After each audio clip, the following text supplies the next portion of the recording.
Nice video, but ultimately pointless. You're just preaching to the converted. Those who disagree with you will never listen anyway. For me, this kind of comment brims with a world-weary cynicism.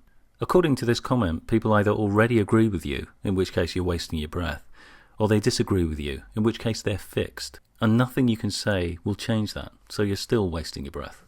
But is any of that true? Where's the middle ground here? Where are the folks who are undecided on the issue?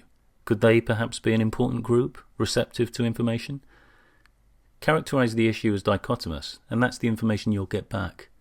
But when we bother to look closer, even ostensibly dichotomous issues tend to elicit a spectrum of opinion, with very healthy, curvaceous distributions. What about people who are unaware of the issues being talked about? Is it not worthwhile putting the issues out there for those people, so that they have the chance to become aware of the issues and see what they think about them? If you believe it's true that all those who disagree never listen, explain how folks go from being religious fundamentalists to atheists. How do you account for that transition? The very word converted implies the possibility of change from one state to another. Clearly, people who disagree often do listen.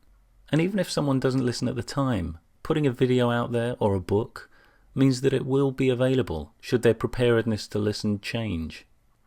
People do change, not only as individuals, but also on a generational level.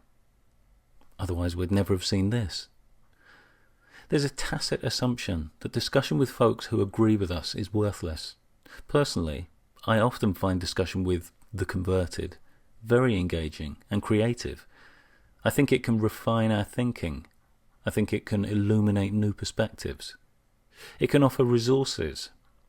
Some people have a hard time defending their position because they haven't yet thought through a lot of the classic arguments. If counters to those classic arguments are made available, that can be a valuable resource to draw on. Purely on the grounds of support, I get PMs from many people who feel extremely isolated in some very oppressive communities, who tell me that it's good to see people talking about the same stuff. Videos they see on YouTube make them feel stronger, give them more confidence in what they believe and who they are. Is that pointless?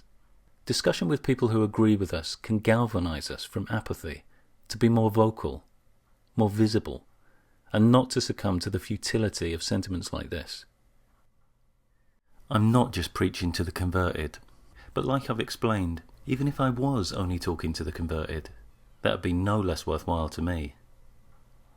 Humanity isn't divided into agree or disagree, and never the twain shall meet. Humanity is a spectrum, with many people undergoing huge, sometimes polar transformations of attitude during their lifetime. Addressing that vast, amorphous crowd, being part of that relentless human conversation, seems far from pointless to me.